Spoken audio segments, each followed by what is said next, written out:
Imagine standing on Earth and watching our sun swell until it swallowed Mercury, then Venus, then the very ground beneath your feet. Now keep going. Past Mars, past the asteroid belt, past Jupiter, past Saturn. There are stars out there so impossibly vast that if you drop one where our sun now sits, its glowing surface would stretch out beyond the orbit of the outer planets. And light itself would need hours just to crawl from one edge to the other. A passenger jet flying around such a star without ever stopping would need thousands of years to finish a single lap. And here's the part that breaks the mind. These monsters are barely denser than the air you're breathing right now, and they live fast and die young, vanishing in a cosmic eye blink. How does nature build something this enormous?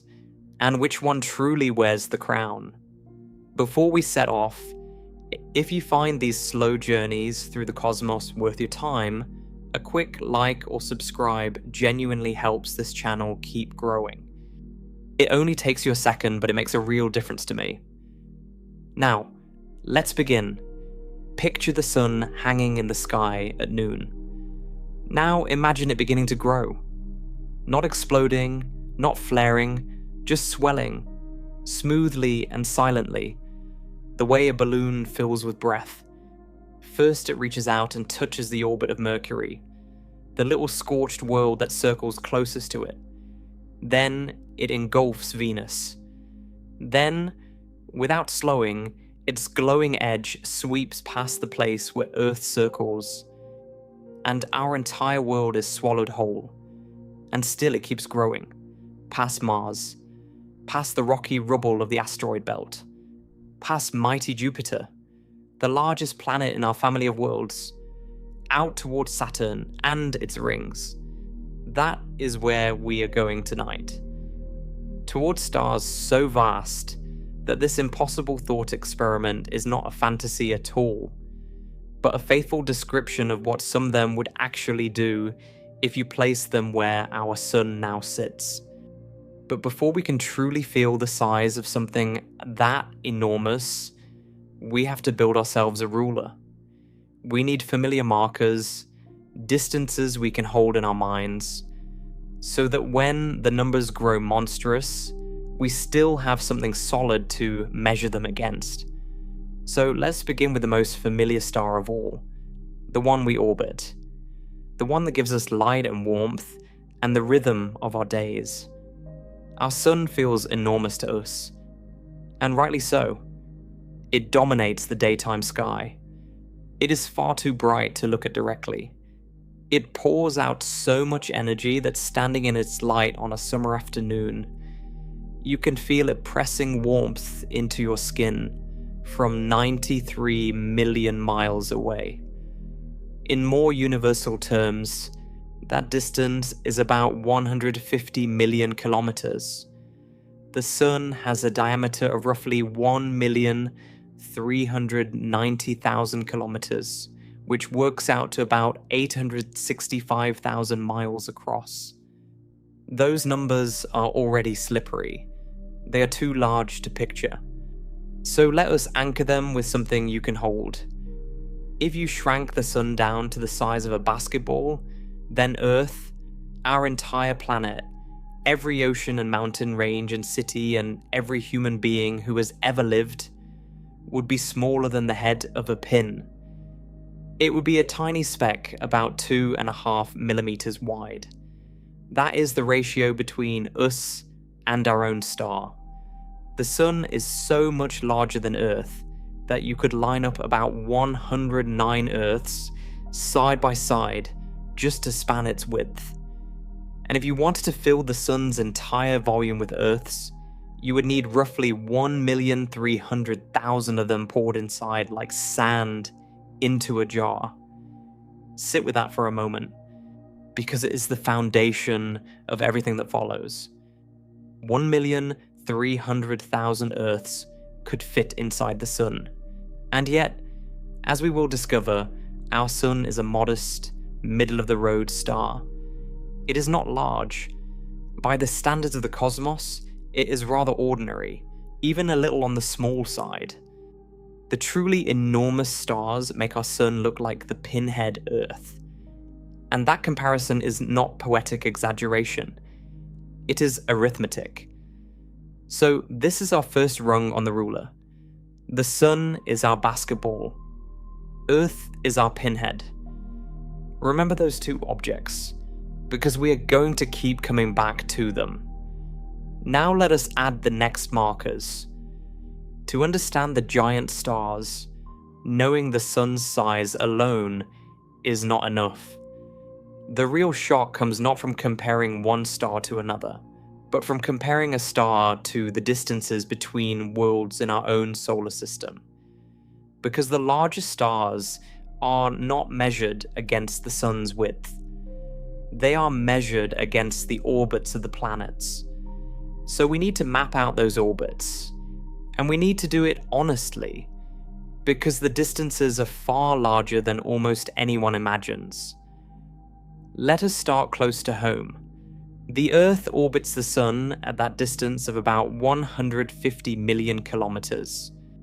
Astronomers got tired of writing that number over and over, so they gave it a name. They call it 1 astronomical unit. 1 astronomical unit is simply the average distance from the Earth to the Sun. It is the natural yardstick of our solar system, and from here on it becomes our most important measuring stick.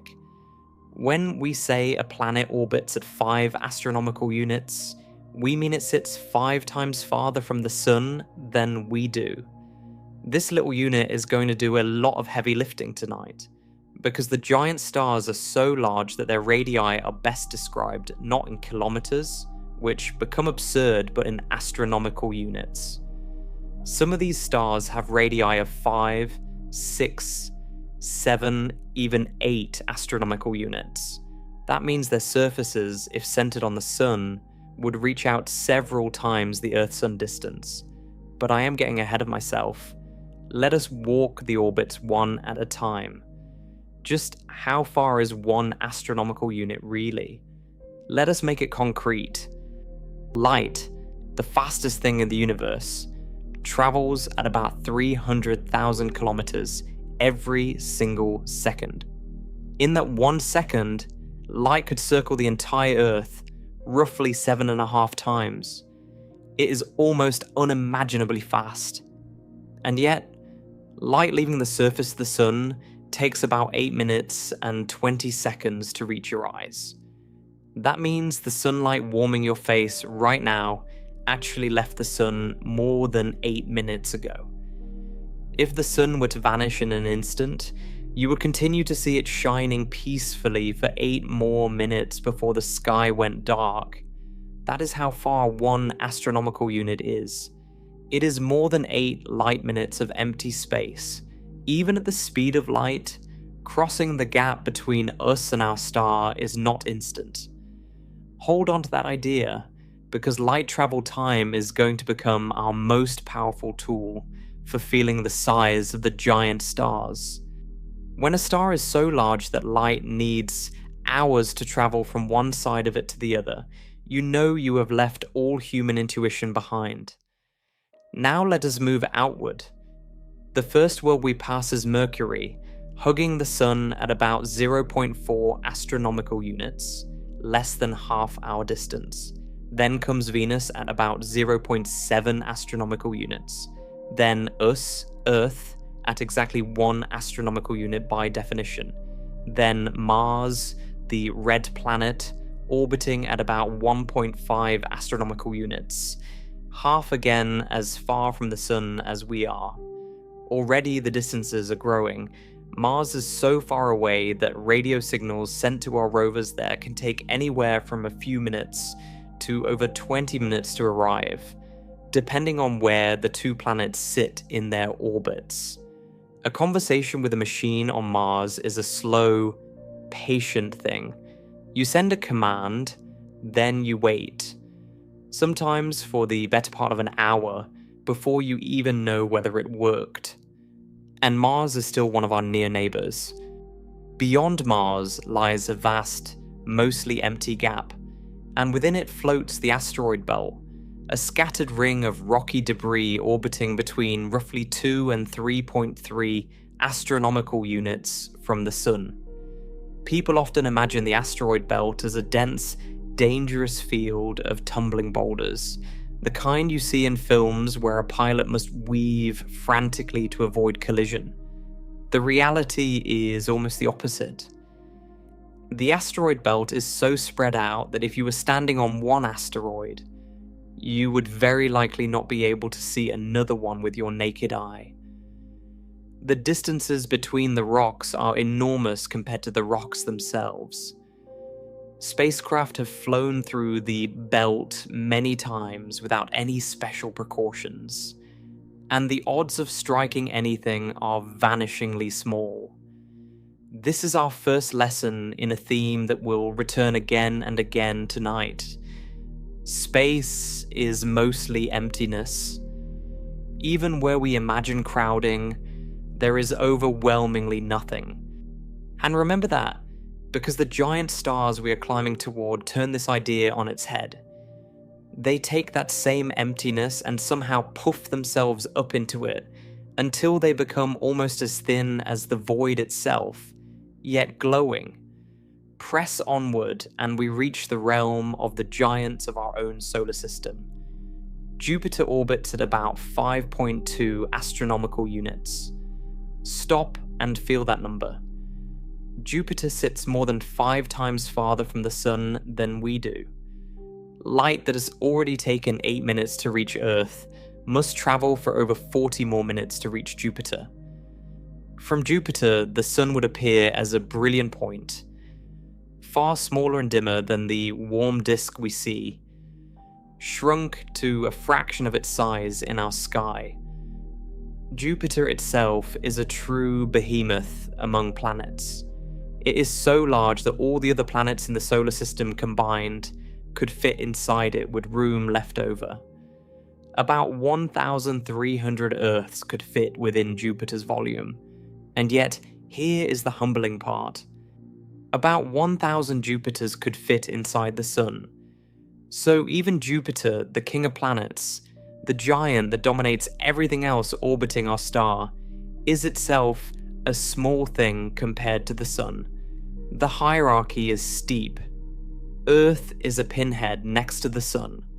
Jupiter is large next to Earth, but small next to the Sun. And the Sun, as we will see, is small next to the stars we are hunting. Keep going. After Jupiter comes Saturn, the ringed jewel, orbiting at about 9.5 astronomical units from the Sun.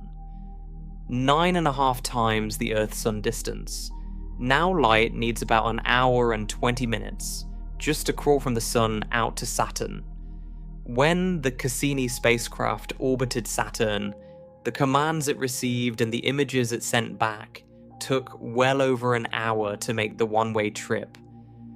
Saturn floats so far out in the cold and the dark that the Sun, from there, is little more than an unusually bright star. And this distance, the orbit of Saturn, is going to be one of our crucial finish lines, because some of the stars we will meet tonight, if you place them where our Sun now sits, would have surfaces that reach out toward this very orbit. Their glowing edges would engulf the path of Saturn, or come terrifyingly close. Imagine that. A single star whose surface swallows not just Earth, not just Mars, not just Jupiter, but stretches out across 9 astronomical units toward where Saturn slowly drifts. We will get there. For now, just plant the flag. Saturn lives at 9.5 astronomical units, more than an hour of light travel time from the Sun, and that distance is going to mark roughly the outer edge of the very largest stars we know. Beyond Saturn, of course, our solar system does not simply stop. There are colder, more distant worlds out past the ringed planet, and we will place them precisely in a moment. But Saturn is the marker that matters most for us, because it is roughly where the surfaces of the very largest stars would reach if you set them down where the sun now sits. So hold Saturn in your mind as the finish line. We are not going to say a star is 1 billion kilometers across and leave you staring at a meaningless number. We are going to say a star would reach out past Jupiter and stretch towards Saturn, and then you will know. Let me give you one more anchor before we move on, because there is a way to make the scale of even our own solar system genuinely shocking, and it sets up everything to come. Let us shrink the entire system down to a model you could walk across. We said that if the sun were a basketball, Earth would be a tiny speck about 2.5 millimeters across. So put the basketball-sized sun down at one end of a field. At that scale, where would Earth be? Not in your hand, not a few steps away. Earth, that 2.5 millimeter speck, would sit about 26 meters away from the basketball. That is most of the length of a basketball court. And the entire planet, at that scale, is smaller than a peppercorn. Now, where is Saturn, our finish line? At that same scale, Saturn would be about 250 meters away from the basketball. That is well over 2 football fields of distance. And the giant stars we are building toward, if one replaced the basketball sun, its surface would balloon outward across that entire field, swallowing the peppercorn Earth 26 meters away and reaching most of the way to where Saturn drifts hundreds of meters out. The star would not be a ball you could hold. It would be a glowing sphere large enough to engulf the whole scale model of our planetary system. But we skipped a marker in that walk, and it is the most important one of all for what is coming. So let us place it now. Where in this walking model would Jupiter sit? We put Earth at 26 meters from the basketball, a peppercorn lost in the grass. Saturn we put at over 250 meters, hundreds of paces away across the field. Jupiter falls between them at about 135 meters from the basketball sun, more than a football field of distance just to reach the largest planet in our system. And Jupiter itself, at this scale, would be a small marble, perhaps a centimeter across, sitting alone in all that emptiness. Walk it out in your mind.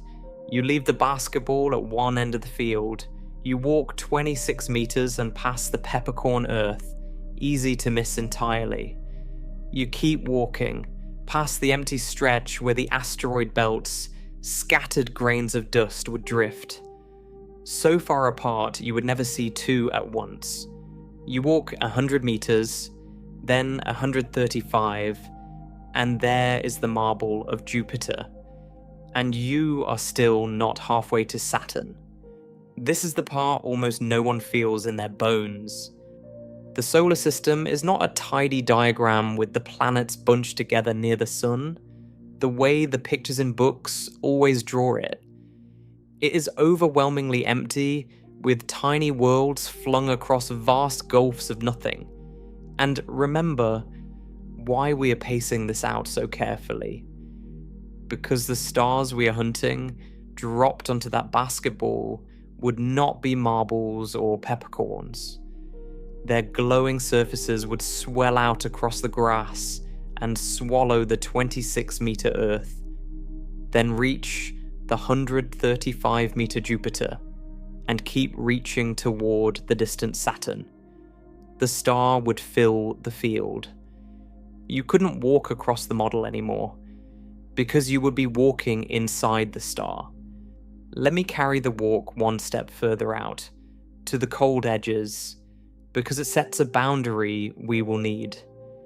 Beyond Saturn, in the real solar system, lie Uranus and Neptune, the ice giants, orbiting at about 19 and 30 astronomical units. In our walking model, Uranus would sit roughly 500 meters from the basketball, and Neptune nearly 800 meters away. The better part of a kilometer of walking just to reach the outermost true planet. Out there, light from the sun takes over 4 hours to arrive, and the sun itself will be little more than a brilliant star, giving almost no warmth at all. These distances matter because they mark the limit. Even the very largest stars we will meet tonight, dropped where the sun sits, would reach toward Saturn but fall far short of Uranus and Neptune. The Titans are unimaginably vast, but they are not without bound. They stop somewhere out past Jupiter, short of the ice giants, and that contrast, a star that engulfs Saturn yet never reaches Neptune, is exactly the kind of comparison that lets us grip a size the mind cannot otherwise hold. That is the destination. That is the true scale we are climbing toward. Now you may be wondering, with the sun being so dominant, so overwhelmingly the largest thing in our solar system, holding more than 99% of all the mass that orbits it, how can there possibly be stars hundreds of times larger? What does it even mean for a star to be larger than our sun? And how do we know? These are exactly the right questions, and answering them is what the rest of our journey is about. But to set the stage, we need to understand one more thing about the sun, and it concerns what a star actually is. A star is not a solid object. It is not a rock or a ball of metal. A star is an immense sphere of incandescent gas, mostly hydrogen and helium, held together by its own staggering gravity and pushed outward by the ferocious energy generated in its core. Deep in the center of the sun, under crushing pressure and at temperatures of around 15 million degrees Celsius, hydrogen atoms are forced to fuse together into helium. This nuclear fusion releases an enormous flood of energy, and that energy works its way outward over thousands of years, eventually pouring off the surface as the sunlight we see. The sun, then, is a balancing act. Gravity is forever trying to crush it inward, to collapse it down into a smaller and denser ball. But the energy from fusion in the core pushes outward, holding the star up against that crush. This delicate standoff between gravity pulling in and pressure pushing out is what gives a star its size. A star is exactly as big as it needs to be for these two opposing forces to balance. This is the single most important idea for understanding why some stars become so monstrously large. So I want to make sure it lands. The size of a star is not fixed forever. It is the result of a tug of war, and the rope can shift. Right now, the sun is in a long, stable phase of its life. It has been fusing hydrogen in its core steadily for about 4.5 billion years, and it will continue to do so for roughly another 5 billion years. During this stable phase, the balance holds, and the sun stays at a comfortable, more or less constant size. We call stars in this phase main sequence stars, and our sun is a perfectly typical example. But this stability does not last forever. The core's fuel is finite, and when a star begins to run low on the hydrogen in its core, the tug of war is thrown out of balance in a dramatic way, and the star's outer layers begin to swell. That swelling is the secret behind every giant star we are about to meet.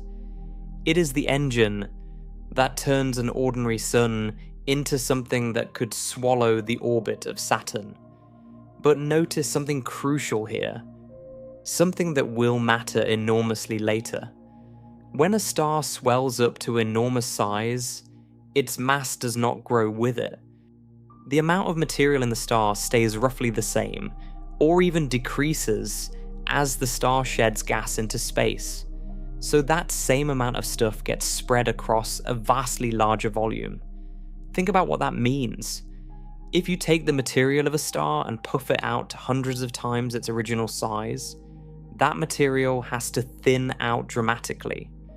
The bigger the star gets, the more diffuse it becomes, the more it spreads its substance across empty space. We will return to this with full force later, because it leads to one of the most astonishing facts about giant stars. They are so thin, so insubstantial for their size, that parts of them are less dense than the air you're breathing right now. A star you could reach towards Saturn, and yet in places thinner than a laboratory vacuum. For the moment, just file away the principle. Size and mass are not the same thing. A star can be unimaginably large without being unimaginably heavy. The giants are puffed up, not packed. So far, we have built our ruler. We have the sun as a basketball and Earth as a pinhead. We have the astronomical unit as our yardstick, the distance from Earth to the sun, more than 8 light minutes of emptiness. We have walked the orbits outward, feeling each one in light travel time. Mars at 1.5 astronomical units. Jupiter at 5.2, more than 40 light minutes out. Saturn at 9.5, over an hour of light away, marking the rough finish line where the largest stars would reach. And we have learned that a star's size comes from a balance between gravity and pressure. A balance that can shift and send the outer layers ballooning outward while the mass stays behind. Every one of these markers is going to be used. When we say a giant star has a radius of 7 astronomical units, you will know it reaches past where Jupiter orbits. When we say light takes hours to cross one of these stars, you will compare it to the hour it takes light to reach Saturn. The ruler is built. Now we can start measuring monsters. Let me leave you, before we move on, with a sense of just how far outside ordinary experience we are about to travel, because it is easy to lose this in a string of numbers. Consider an ordinary passenger jet, the kind that might carry you across a continent, cruising at around 900 kilometers per hour.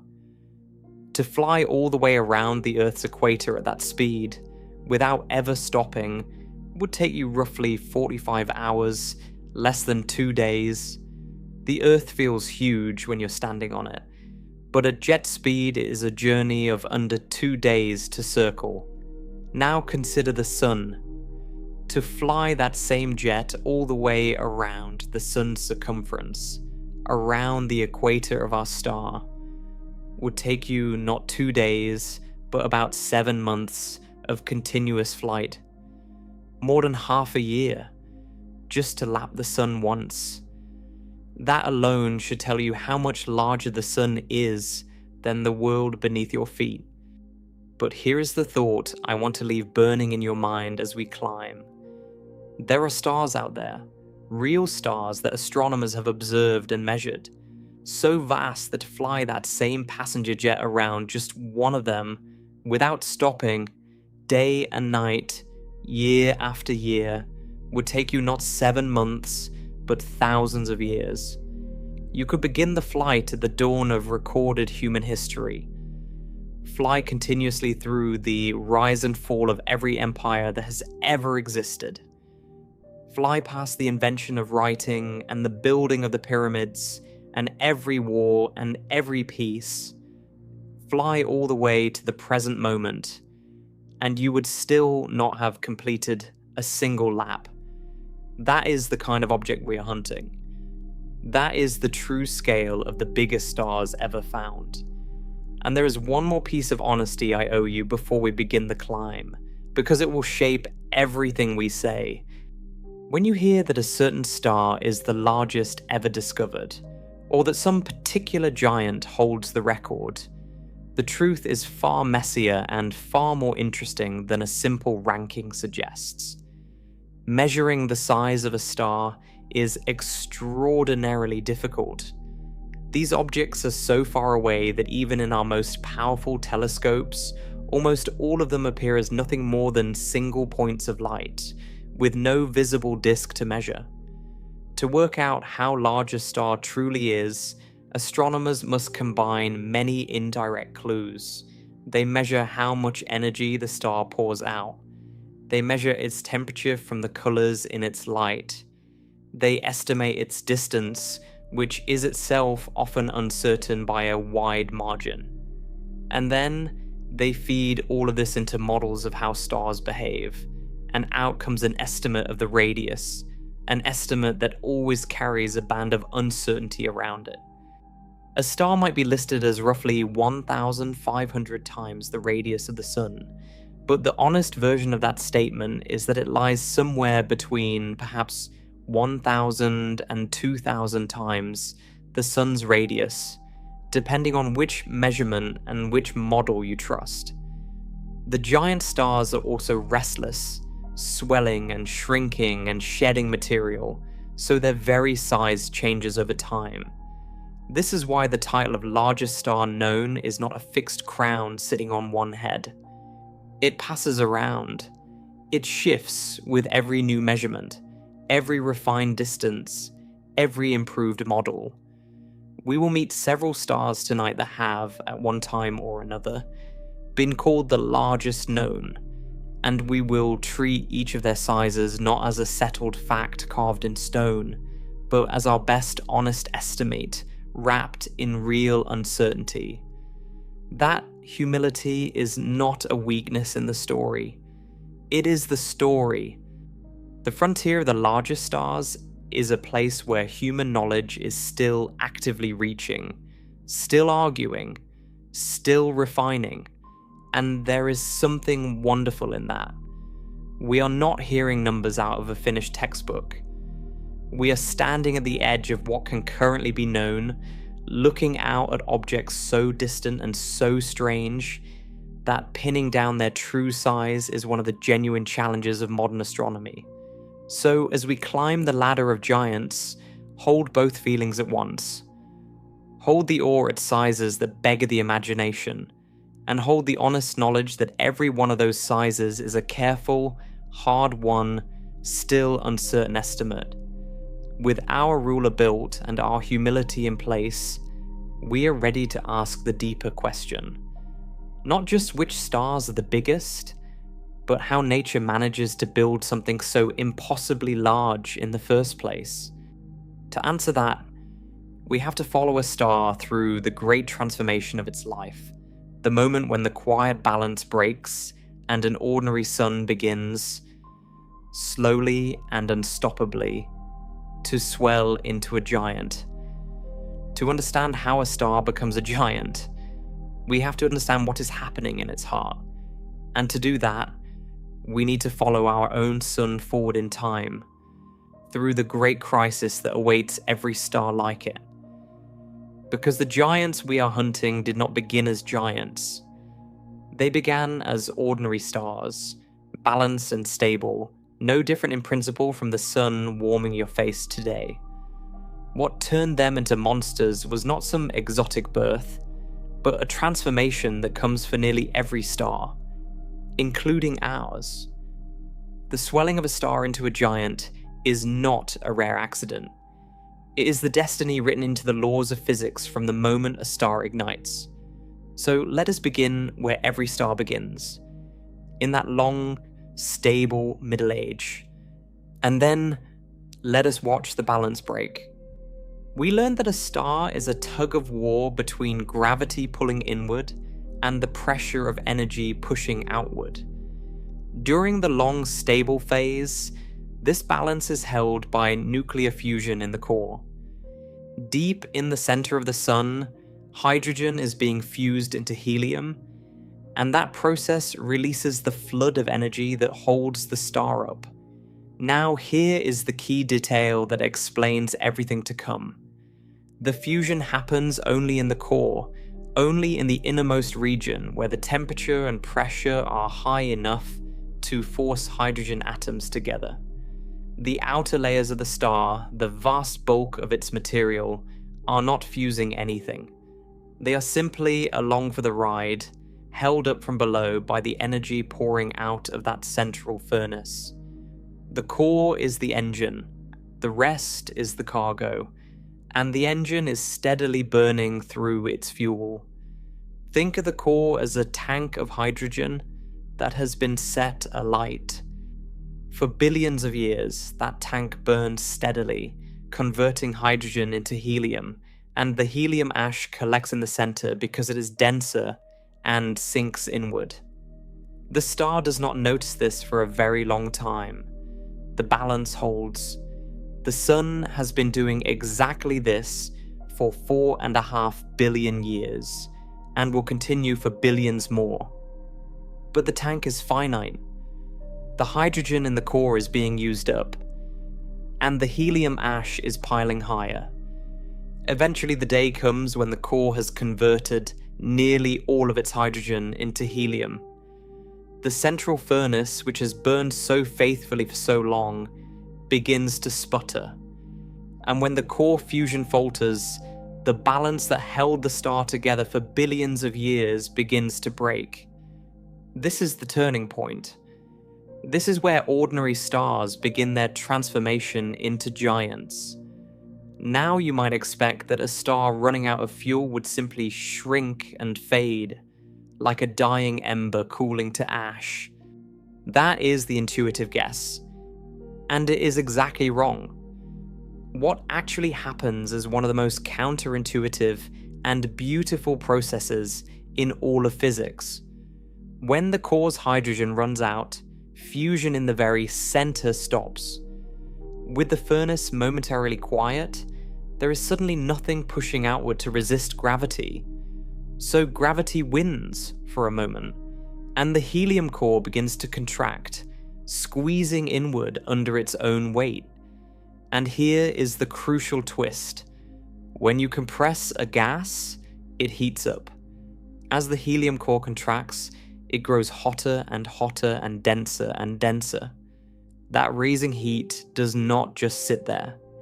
It pours outward into the layer of fresh hydrogen surrounding the dead helium core, a layer that until now had been too cool to fuse.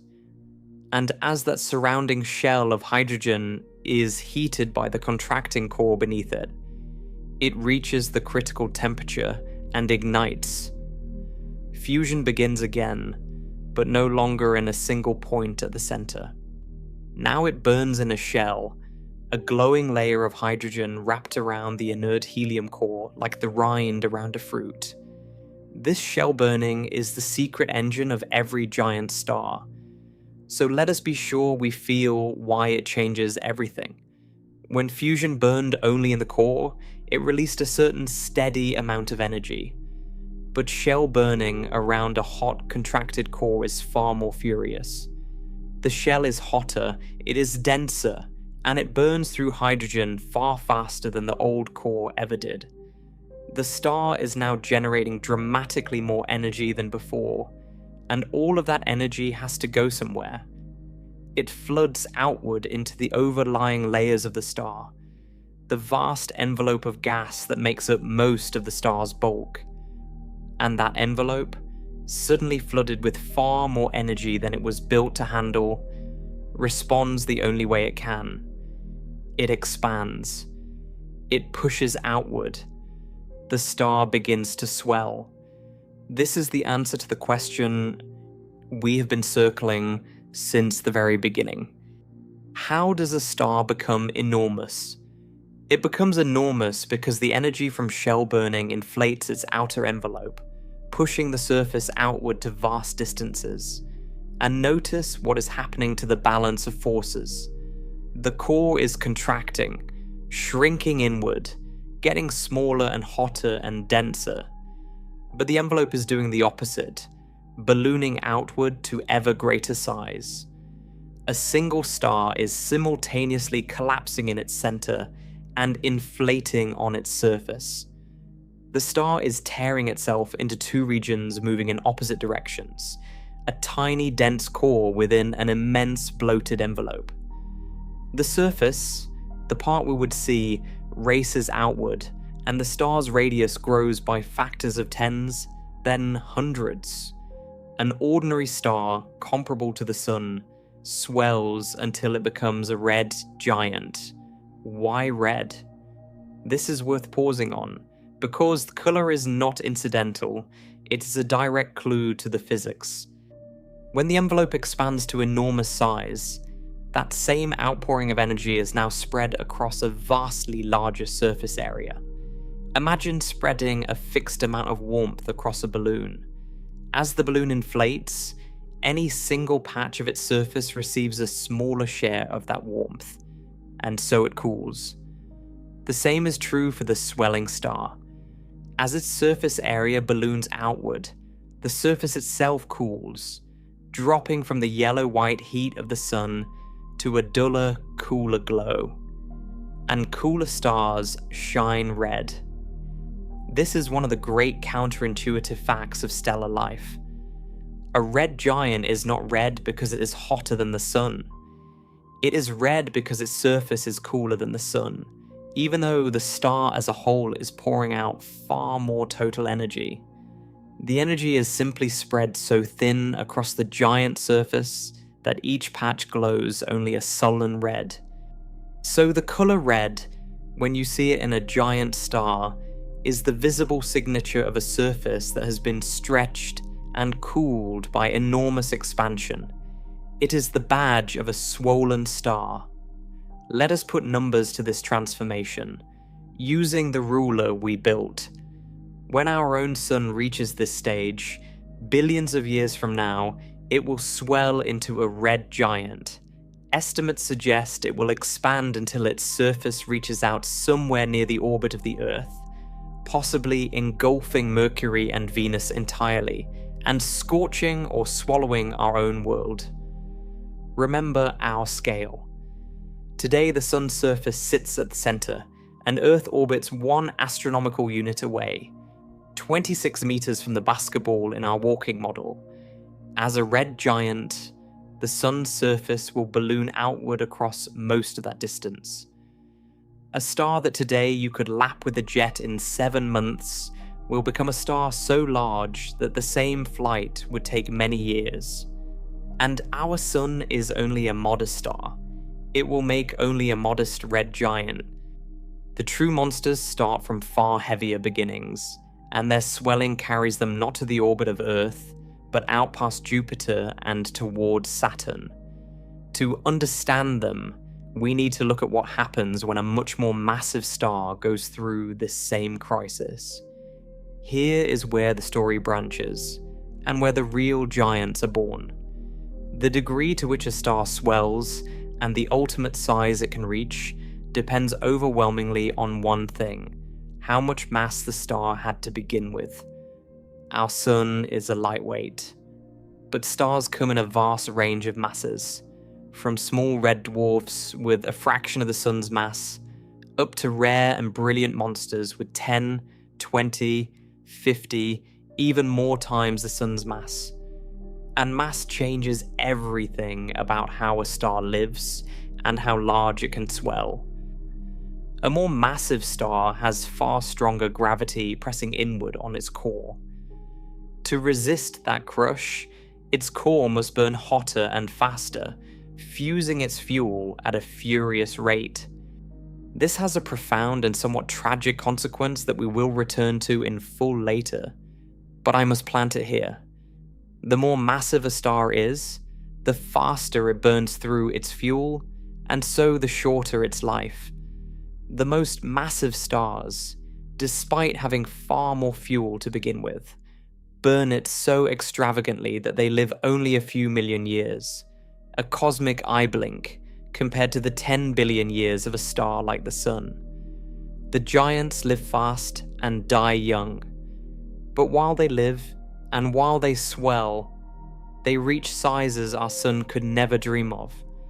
When a massive star, one with perhaps 10 or 20 times the sun's mass, exhausts the hydrogen in its core, it goes through the same shell-burning process, but on a scale that dwarfs what happens to the sun. The energy released is colossal, and the envelope is driven outward to truly staggering dimensions. A star like this does not merely become a red giant. It becomes a red supergiant. The prefix matters. A supergiant is in a class far beyond the ordinary giants, swelling to radii of hundreds, even over 1,000 times the radius of the Sun. These are the stars whose surfaces, placed where the Sun sits, would reach out past Mars, past the asteroid belt, out toward Jupiter and beyond. The supergiants are the objects we have been climbing toward, and they are born from this same process, shell fusion inflating the envelope, but amplified by enormous initial mass. And the process does not stop with a single shell. In a massive star, the story grows even more dramatic, because such a star can fuse far more than just hydrogen and helium. After the hydrogen shell does its work, the helium core itself eventually grows hot enough to ignite, fusing helium into carbon. Then, when the helium runs low, the core contracts again and grows hotter still, and the star begins fusing carbon into heavier elements. A massive star in its late life becomes layered like an onion, with shell upon shell of different fusion reactions burning at once, each one wrapped around a hotter, denser core, hydrogen fusing in an outer shell, helium fusing beneath it, carbon beneath that, and on toward heavier elements in the deep interior. Each new stage of core contraction floods the envelope with fresh energy, and each surge can push the surface outward again. The envelope, already enormous, is driven to even greater extremes. This onion-like structure of nested fusion shells is what sustains a supergiant in its bloated state, and it is why these stars can grow so monstrously, so much larger than any ordinary giant.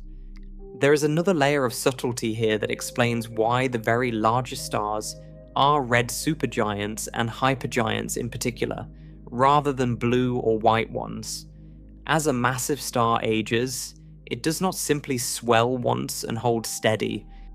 It can move back and forth, swelling and contracting, its surface cooling to red as it inflates and heating toward blue as it shrinks, sometimes cycling through these states more than once. The red supergiant phase, the cool, swollen, enormous phase, is the one in which the star reaches its largest physical size. A blue supergiant can be tremendously massive and luminous, but it is more compact, its envelope held in tighter. It is the red supergiants with their cool, distended, far-reaching envelopes that claim the title of physically largest. So when we go hunting for the biggest stars ever found, we are hunting almost exclusively among the red supergiants and the even rarer red hypergiants. These are stars at the extreme edge of stability. Their envelopes push so far outward that they are barely held together at all. That phrase, barely held together, deserves attention, because it reveals just how strange these objects are. In a red supergiant, the surface is so far from the core, and the gravity at that distant surface is so weak that the star can scarcely hold onto its own outer layers. The outermost gas is only loosely bound. Great pulsations ripple through the star, causing it to swell and shrink rhythmically, its surface heaving in and out by enormous distances over months and years. And critically, these stars are constantly losing material. They blow powerful winds of gas off their surfaces, shedding the equivalent of substantial amounts of matter into space. A red supergiant is not a stable, settled object like the Sun. It is a roiling, pulsating, evaporating thing, perpetually on the edge of throwing off its own outer layers. This restless instability is part of why their sizes are so hard to pin down, and why no single number can capture them. The surface of such a star is not a fixed, sharp boundary like the surface of a planet. It is a fuzzy, heaving, ill-defined region where the loosely held gas gradually thins out into the surrounding wind. When astronomers say a supergiant has a certain radius, they are really pointing to a hazy zone, not a crisp edge, because the star itself doesn't have a crisp edge. Now, let us return to the principle I asked you to file away earlier, because here it pays off completely. When a star swells into a supergiant, its mass does not swell with it. A red supergiant might have started with, say, 15 or 20 times the mass of the Sun. As it ages and sheds material in its winds, it may actually have less mass than it began with. But its volume, its sheer size, has exploded by a factor of millions. Take a star's worth of material and spread it across a volume hundreds of times larger in radius, which means many millions of times larger in volume. And the result is a star of astonishing thinness. The average density of a red supergiant is far, far lower than that of the Sun, and the outer layers in particular are extraordinarily diffuse. We will explore the full, almost unbelievable consequences of this in our final reckoning, but the seed of it is planted right here in the mechanism. The very process that makes these stars enormous, the inflation of the envelope by shell burning, is also exactly what makes them so insubstantial. Size and mass have come completely unglued from one another. The largest stars are not the heaviest objects in the universe, not by a wide margin. The heaviest objects, the neutron stars and black holes, are tiny, sometimes only kilometers across, packing tremendous mass into almost no space at all. The largest stars are the opposite. They are vast and light, immense and tenuous, monuments of glowing near emptiness. I want to dwell for a moment on this strange inversion, because it cuts against everything our everyday intuition tells us. In daily life, big things tend to be heavy and small things tend to be light. A boulder is heavier than a pebble. A mountain is heavier than a stone. We expect size and weight to march together. But in the realm of stars, this intuition shatters. The connection between how large something is and how much matter it contains depends entirely on density, on how tightly the matter is packed, and stars vary in density across a range so vast it defies imagination. The core of a dying massive star can be packed so densely that a sugar cube-sized piece would weigh as much as a mountain. Meanwhile, the outer envelope of that very same star, the part that gives it its enormous size, can be thinner than the air in your room, thinner even than the vacuum we can create in laboratories. The same star contains both extremes at once, an unimaginably dense heart wrapped in an unimaginably thin shroud. The size we measure, the radius that earns these stars their record-breaking titles, comes entirely from the thin, distended envelope, not from the dense core. We are measuring the shroud, not the heart. This is why I have been so insistent from the very beginning of our journey that you separate the idea of size from the idea of mass. When we say a star is the largest ever found, we're making a statement about its radius, about how far its tenuous surface reaches from its center. We are not saying it is the most massive star, nor the brightest, nor the most powerful. Those are different superlatives held by different stars. The largest stars by radius are red supergiants and hypergiants, whose envelopes have been inflated to colossal dimensions, even though their actual mass might be only 15 or 20 or 30 times the Sun's. And even though their density has dropped to a whisper. Keep this distinction sharp in your mind, because it is the key to understanding everything we are about to see. A star can reach toward the orbit of Saturn and still contain less matter, packed into that vast volume, than you might naively expect from something that swallows whole planetary orbits. Let us also address a question that may be forming in your mind. If shell burning inflates a star, and if more massive stars inflate to larger sizes, why is there any limit at all? Why do the largest stars top out at radii, reaching toward Jupiter and Saturn, rather than continuing to grow without bound? The answer lies in that delicate instability we discussed. As a star swells larger and larger, the grip of its gravity on the distant surface grows weaker and weaker. There comes a point where the star simply cannot hold on to a larger envelope. If the surface is pushed any farther out, the outermost layers become so loosely bound that they're blown away entirely by the star's own radiation and pulsations, shed into space as wind and cast off shells of gas. The star reaches a kind of natural ceiling, a maximum size beyond which it cannot stably grow, because any additional swelling simply causes it to fling off its own outer material. This is why even the most extreme red hypergiants cluster around a similar upper range of sizes, reaching out perhaps toward the orbit of Saturn but not endlessly beyond. There is a physical limit to how large a star can puff itself up before it begins to disintegrate. The giants we will meet are pressing right against that ceiling, perched at the very edge of what gravity can hold together. They are the largest stars not by accident, but because they sit at the boundary where the swelling process meets its natural limit. And there is a poignant truth folded into all of this. This enormous swollen supergiant phase is brief.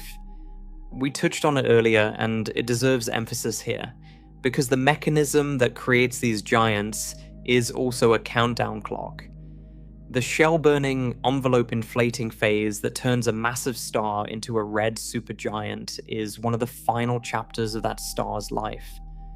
By the time a star has swollen to supergiant size, it is fusing heavier and heavier elements in its core, racing through them faster and faster. The fusion of hydrogen into helium can sustain a star for millions or billions of years, but the later stages, the fusion of carbon and beyond, last only centuries, then years, then mere days at the very end. A red supergiant is a star in its final act, already deep into the closing scenes of its existence. The very swelling that makes it so spectacularly large is a symptom of its approaching end. These titans do not endure. They blaze enormous and red for a geological instant, and then they are gone, often in the violence of a supernova explosion that scatters their material across space. The largest stars are not ancient, stable monuments. They are dying stars caught in the spectacular bloat of their final transformation, and we are privileged to catch any of them in this fleeting moment. So let us gather what we now understand, because we have assembled the complete mechanism behind every giant we are about to meet. A star is a balance between gravity pulling in and the energy of fusion pushing out. For most of its life, that fusion burns hydrogen in the core, and the star holds a steady, ordinary size. But when the core's hydrogen runs out, the core contracts and heats, igniting fusion in a shell around it.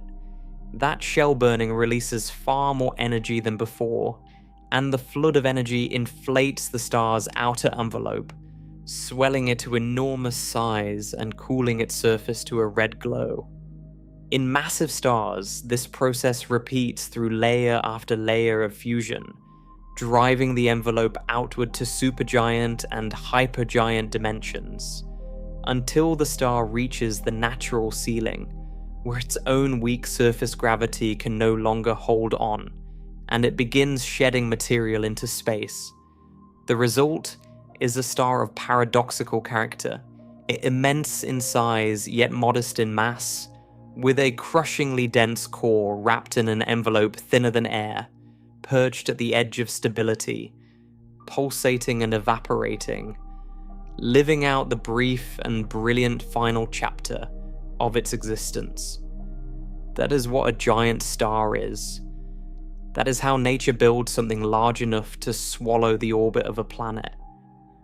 Now, we are finally ready for the moment you have been waiting for. We have our ruler, with the astronomical unit and the orbits of Mars, Jupiter, and Saturn laid out as our measuring sticks. And we have our mechanism, the swelling of evolved stars into supergiants, so that we understand not just that these stars are large, but why they are large, and what their largeness truly means. With both in hand, we can finally do what the title promised. We can climb the ladder of real, named giants, one by one, laying each against our solar system ruler and feeling, rung by rung, just how far these monsters reach. We will begin with stars only modestly larger than the Sun, stars that would already dwarf it, and we will climb steadily upward, past the famous supergiants that mark the shoulders of the constellations, toward the rare and contested titans whose surfaces stretch out across the orbits of the giant planets. And at every step, we will hold on to our hard-won honesty, remembering that each size is a careful estimate wrapped in real uncertainty, that the crown of largest star shifts from head to head as our measurements improve. So let us take the first step onto the ladder and begin to measure the monsters against the only ruler vast enough to hold them, the solar system itself. Let us take the first step onto the ladder, and we will start gently with a star that is already far larger than our Sun, but still within reach of comprehension. Consider Sirius, the brightest star in our entire night sky, the brilliant blue-white beacon that dominates winter evenings. Sirius is genuinely larger than the Sun, with a radius nearly twice that of our star. If you place Sirius where the Sun sits, it would still be a comfortable, well-behaved object, its surface sitting close to the center of our scale, nowhere near even the orbit of Mercury. Sirius is a hot, vigorous main-sequence star, not a swollen giant at all. I mention it precisely because it is so famous and so bright, and yet in the contest of physical size, it barely registers. Brightness and size are not the same thing. Sirius blazes because it is hot and relatively close to us, not because it is large. So let this be our humble first rung. A star can be the most dazzling point in the heavens, and still be, by the standards of tonight's journey, almost a dwarf. To find the true giants, we must look not for the brightest stars, but for the swollen, cooling, reddened ones, the stars that have left the stable phase behind and begun their great inflation. So let us climb to a star that has begun that transformation. Look toward the constellation Taurus, the bull, and you will find a warm orange star marking the bull's eye. This is Aldebaran, and it is a genuine giant, a star that has exhausted the hydrogen in its core and swelled into the red giant phase we described. Aldebaran has a radius about 44 times that of the Sun. Now we are starting to feel the climb. Place Aldebaran where the Sun sits, and its surface would reach out about a fifth of the way to the orbit of Mercury. In our walking model, where the Sun was a basketball, Aldebaran would be a glowing sphere several meters across. It is no longer a star you could comfortably hold in the imagination beside our Sun. It is a giant, plainly and visibly swollen. Its orange color the badge of a cooled and distended surface. And yet Aldebaran is only a giant, not a supergiant. It started from a relatively modest mass, and so its swelling, while dramatic, is gentle compared to what awaits us higher up the ladder. 44 times the Sun is impressive, but hold the number lightly, because we are about to leave it far behind. Climb again, and let us reach a star that pushes into truly giant territory while still remaining a familiar sight. In the constellation Boötis shines Arcturus, a bright orange star, one of the most prominent in the northern sky. Arcturus has a radius of about 25 times the Sun, slightly smaller than Aldebaran in fact, but I bring it up to make a point about the variety among giants. Even among the orange giants, sizes vary considerably depending on a star's mass and exactly where it sits in its evolution. These stars are not all alike. They are scattered across a range, each one a snapshot of a star caught at a particular moment in the Great Swelling. Arcturus, like Aldebaran, has left the stable phase and inflated, its surface cooled to that characteristic orange glow. But these orange giants, for all their grandeur, are still the foothills. They are stars that began with masses not enormously greater than the Sun, and so their swelling tops out at a few dozen times the Sun's radius. To find the supergiants, the stars whose surfaces reach past the orbits of planets, we must look for the descendants of far more massive stars.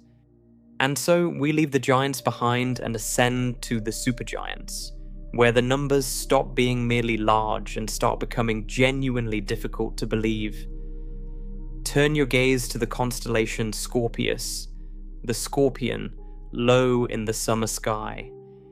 At its heart glows a deep red star, so red that the ancient Greeks named it the rival of Mars, because its ruddy colour rivaled the red planet. This is Antares, and with it we cross the threshold into the realm of the supergiants. Antares is a red supergiant, the genuine article, a star that began with perhaps 12 to 15 times the mass of the Sun, and has swelled enormously in its old age. Its radius is estimated at somewhere around 680 times the radius of the Sun, though, as always, this figure carries real uncertainty. Let us feel that with our ruler.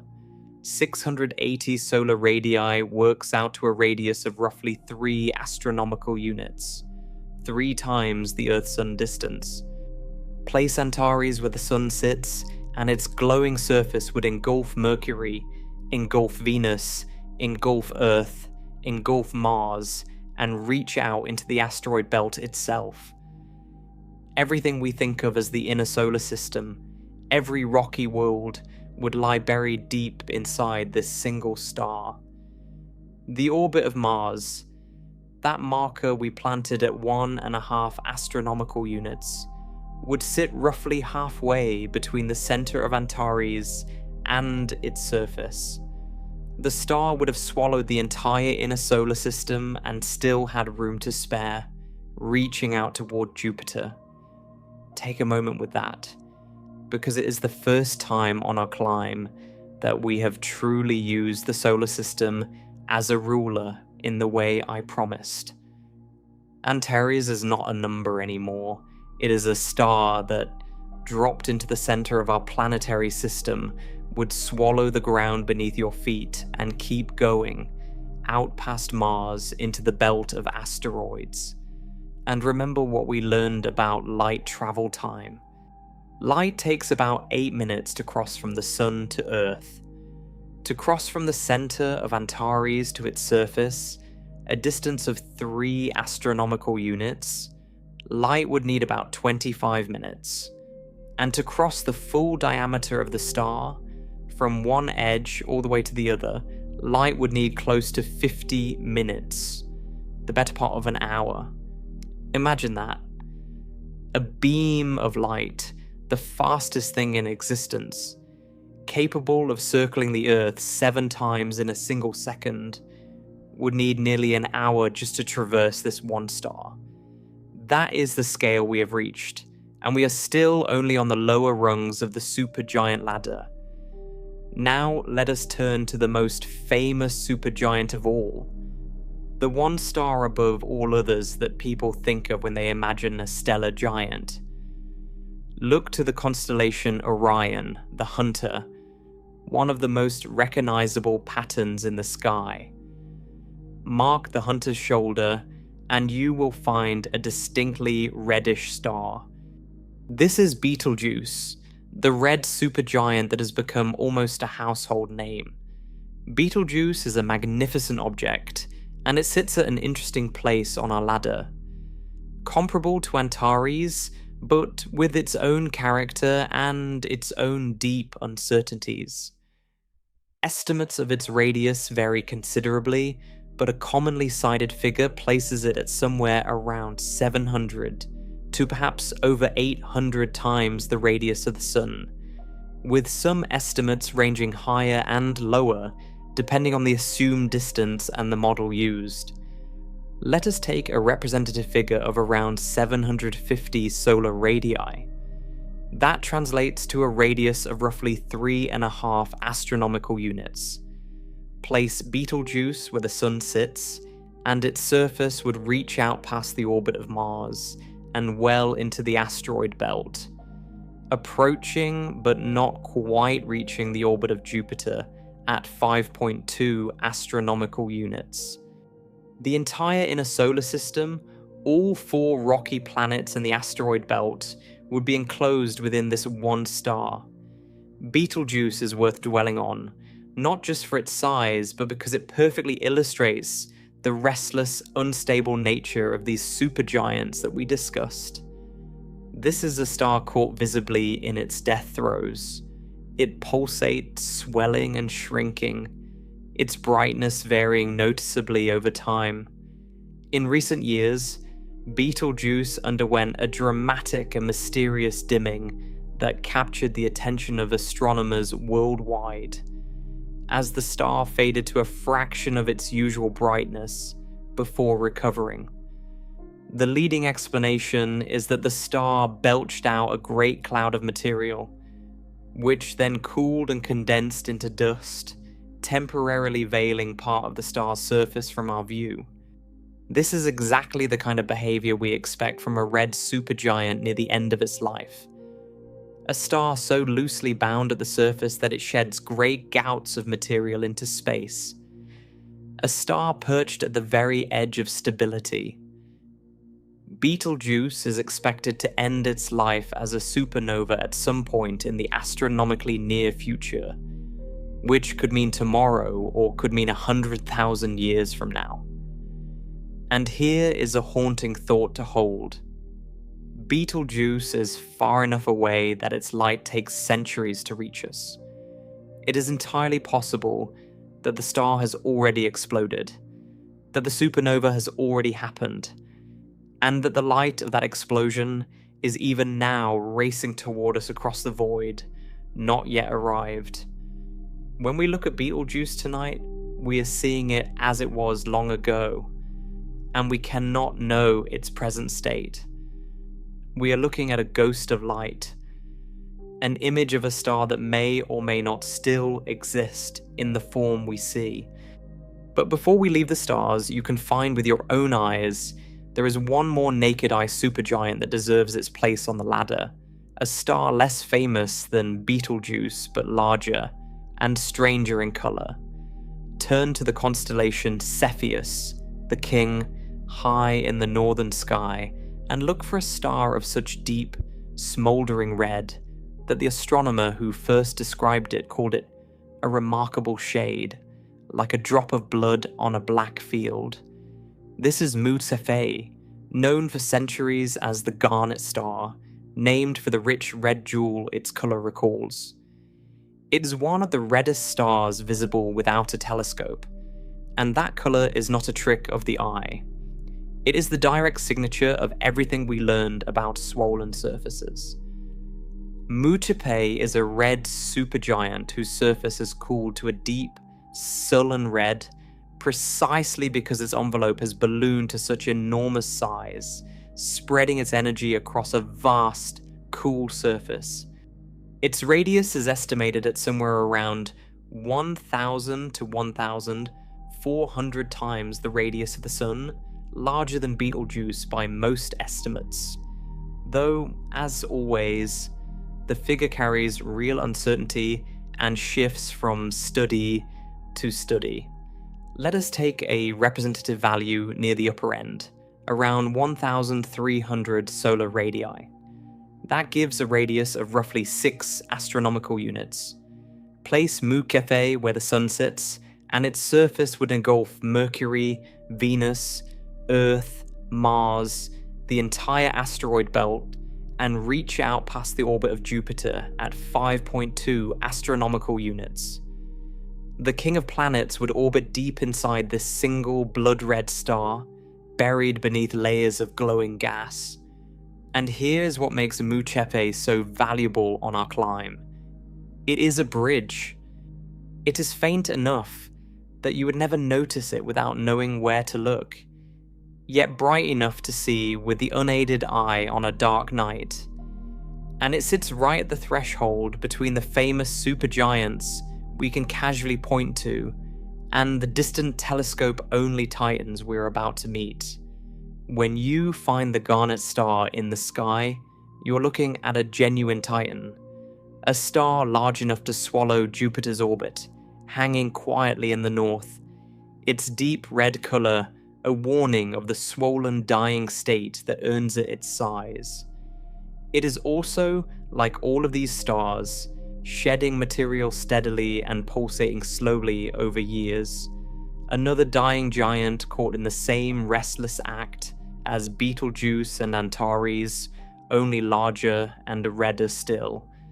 Let us keep climbing, because we are about to leave the famous naked-eye supergiants behind and ascend into the rarefied territory of the true titans. Stars so large and so distant that none of them are visible without a telescope. Stars whose sizes strain the limits of what we can measure at all. As we make this transition, I want to reinforce the honesty we committed to at the start. The stars we are now approaching are so far away, often many thousands of light years distant, that measuring their sizes is extraordinarily difficult. Their distances are uncertain, sometimes by large margins, and since a star's calculated radius depends directly on its assumed distance, that uncertainty propagates straight into the size estimate. A star that appears to be 1,500 times the sun's radius under one assumed distance might be 1,000 times or 2,000 times under another. So as we name these titans and give their sizes, hear each number as a best estimate surrounded by a band of genuine uncertainty, and understand that the ranking among them is not settled. The crown shifts. With that firmly in mind, let us meet the monsters.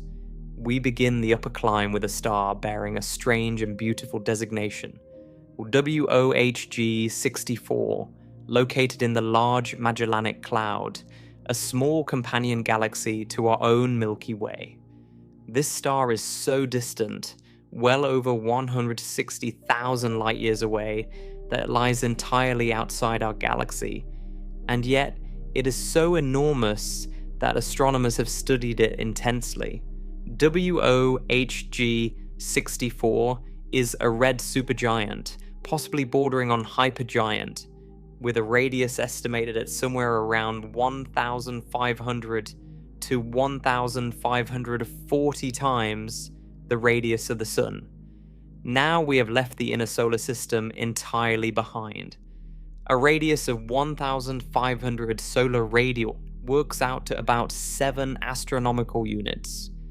Place WOHG 64 where the Sun sits, and its surface would reach out past the orbit of Jupiter at 5.2 astronomical units, sailing beyond the king of planets and continuing on towards Saturn.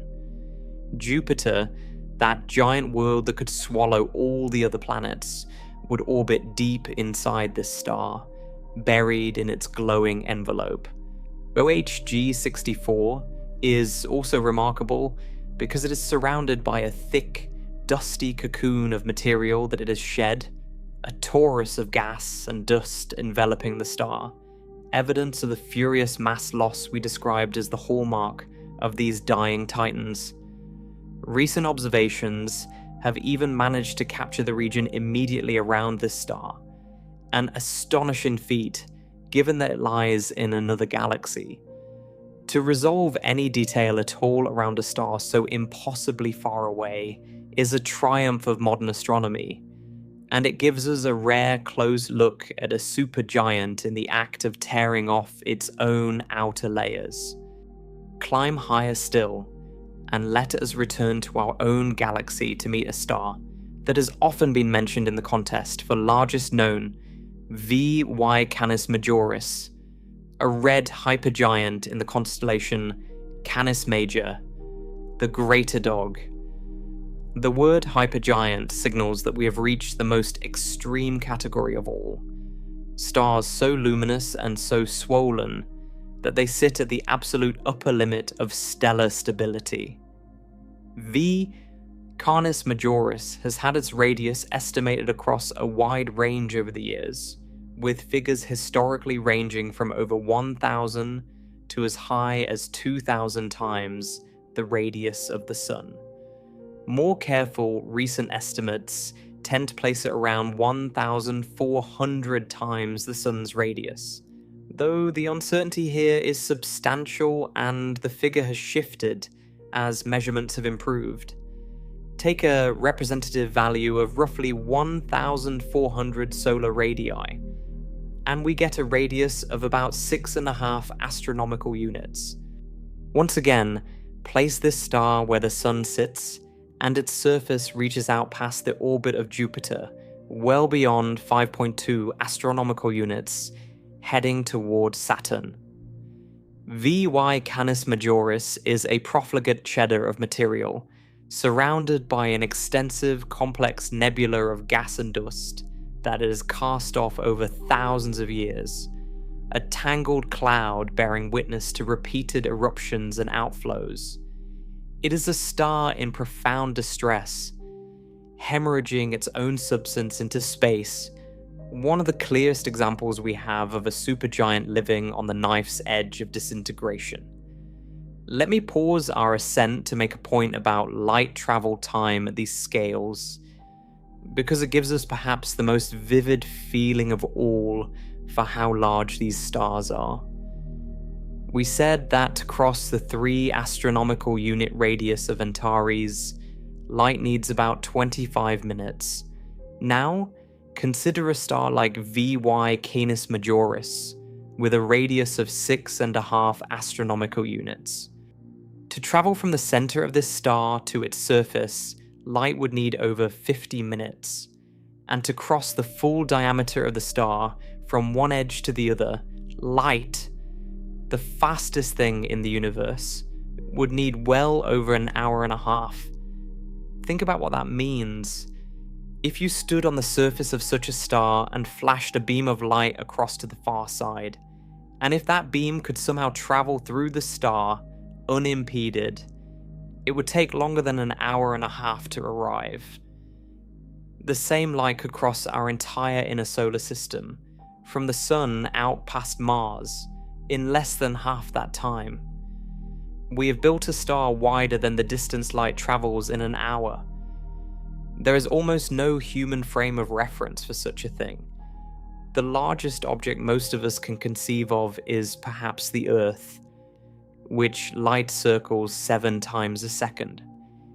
Here is a single star so vast that light, which laps the Earth in a heartbeat, would labor for the better part of 2 hours to cross it once. And now let us turn to the famous lap comparison I promised you at the very beginning, because here is where it pays off most spectacularly. Recall that a passenger jet, flying continuously at about 900 kilometers per hour, would take roughly 7 months to fly around the circumference of the Sun. The Sun's circumference is already so vast that lapping it would consume well over half a year of non-stop flight. Now consider a star like VY Canis Majoris, with a radius about 1,400 times larger than the Sun. which means a circumference about 1,400 times longer.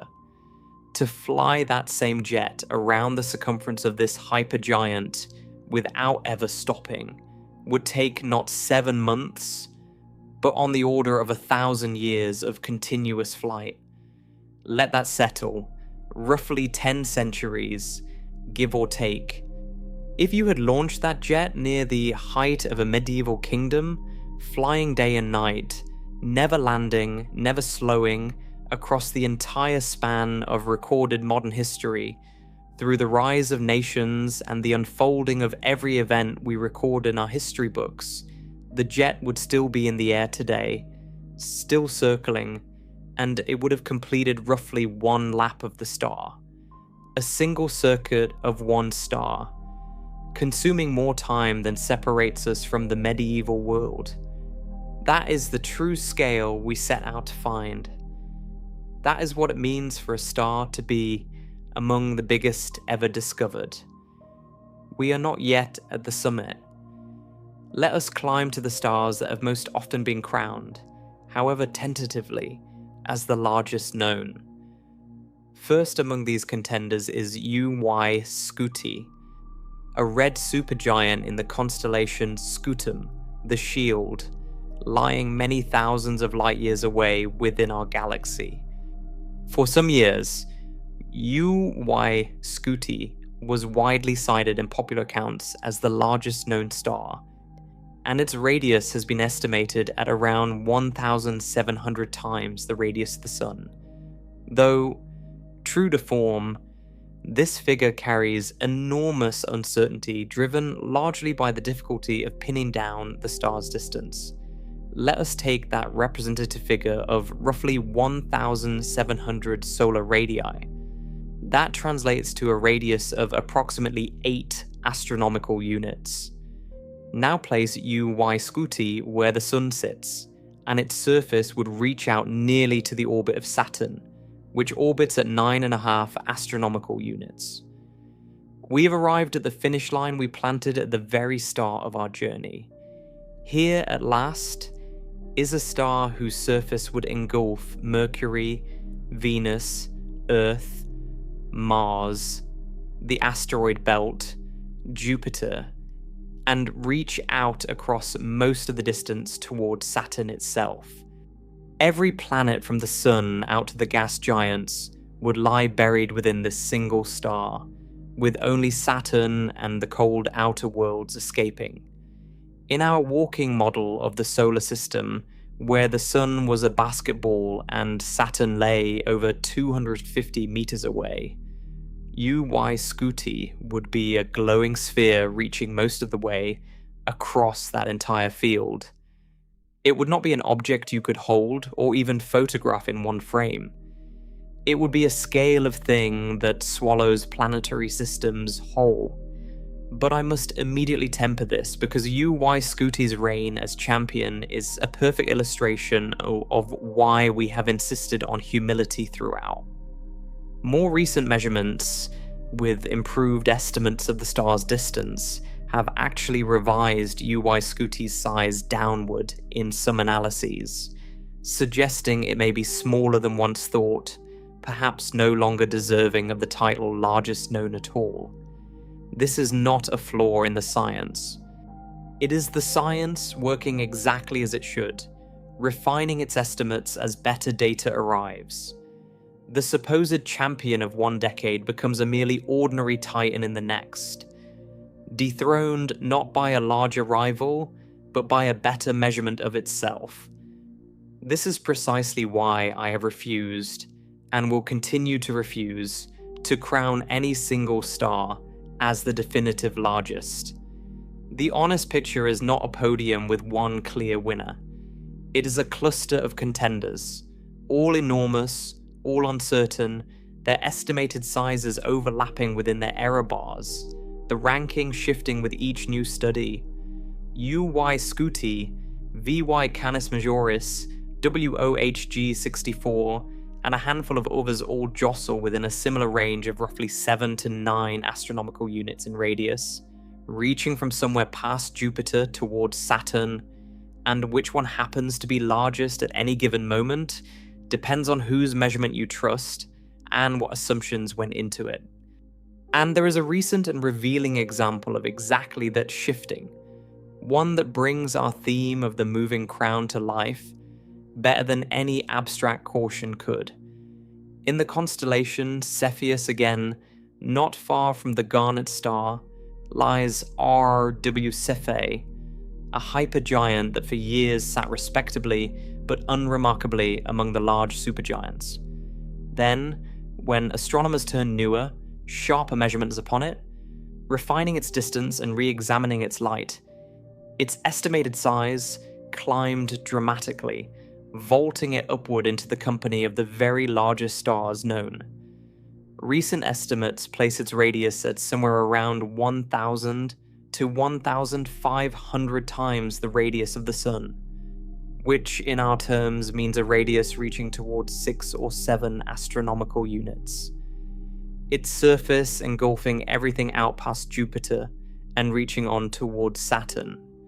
R.W. Cephei is also unusual in that it is not the deep, cool red of a classic red supergiant, but a warmer, yellow-orange hue. A hint that it may be caught in one of those restless transitions between swelling and contracting that we described, its surface temperature shifting as its envelope heaves. What I want you to take from R.W. Cephei is not its exact number, which will surely be revised again, but the story it tells.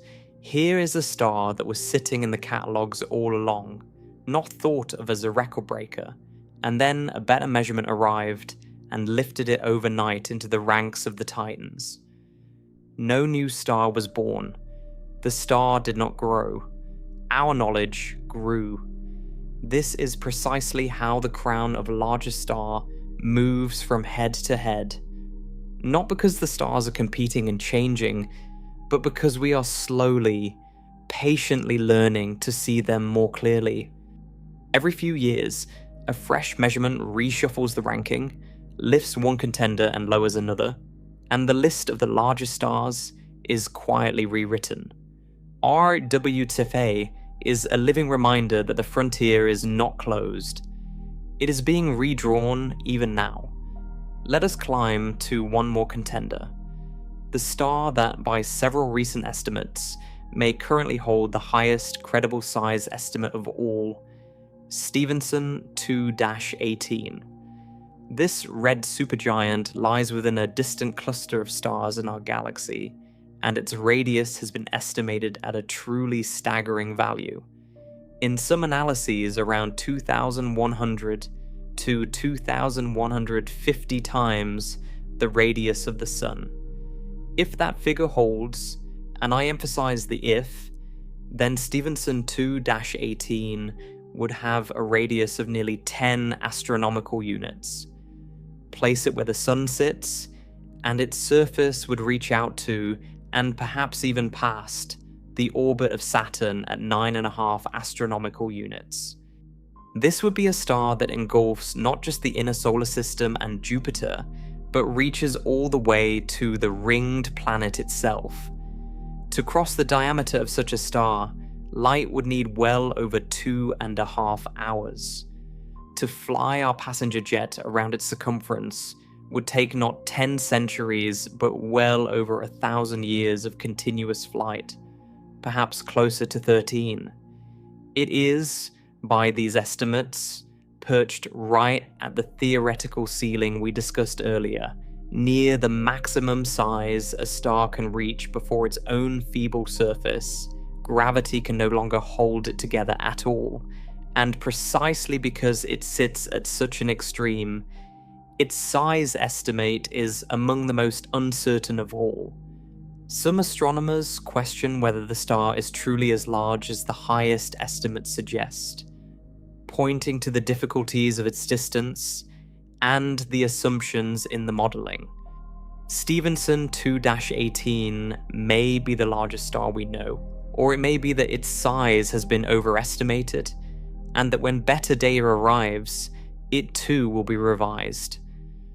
We simply cannot say with certainty. What we can say is that it represents the current frontier, the outermost edge of what we believe a star can physically be. And so here, at the summit of our climb, let us survey the view, because the view is not a single peak, but a contested ridgeline shrouded in mist. We have ascended from Sirius, the brilliant but compact beacon, through the orange giants Aldebaran and Arcturus, into the realm of the naked-eye supergiants, Antares and Betelgeuse, whose surfaces swallow the inner solar system, and onward to the distant titans WOHG64, VY Canis Majoris, UY Scuti, and Stephenson 2-18, whose surfaces reach from beyond Jupiter towards Saturn, and, in the most extreme estimates, perhaps to Saturn itself. We have measured them not in meaningless kilometers, but against the only ruler vast enough to hold them, the orbits of our own planets. We have felt their scale in the hours that light needs to cross them, and in the centuries that a jet would need to circle them. And at every step, we have held fast to honesty, refusing to declare a single champion, acknowledging that these sizes are estimates wrapped in real uncertainty, that the crown passes from head to head with each refinement of our measurements. There's something fitting in this uncertainty, something that mirrors the very nature of the stars themselves. These are not solid objects with sharp edges and fixed dimensions. They are roiling, pulsating, evaporating clouds of glowing gas, their surfaces fuzzy and ill-defined, their sizes literally changing as they heave and shed material. We could not pin down their exact sizes even if our instruments were perfect, because the stars do not have exact sizes. They are the most diffuse, the most distended, the most loosely held together of all the objects that still deserve to be called stars. And that brings us to the final strangest truth of all, the truth that has been waiting beneath every number we have spoken tonight. These colossal stars, these monsters that swallow planetary orbits and would take centuries to circle, are made of almost nothing. They are vast beyond imagining and yet thinner than air, immense and insubstantial at once, and they live and die in a cosmic eye blink. To understand how something so enormous can also be so fragile, so fleeting, so close to being nothing at all, we must turn now to the final reckoning, where size and substance and time all come together in the strange and beautiful nature of these dying giants. We've spent our whole journey marveling at how large these stars are, but now we must confront the truth that hides inside that largeness. The truth that makes these giants among the strangest objects in all of nature. Because here is the paradox we have been building toward since the very beginning.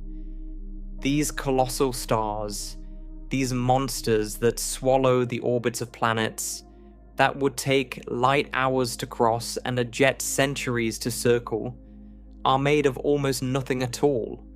They are, in a very real and literal sense, glowing near vacuum.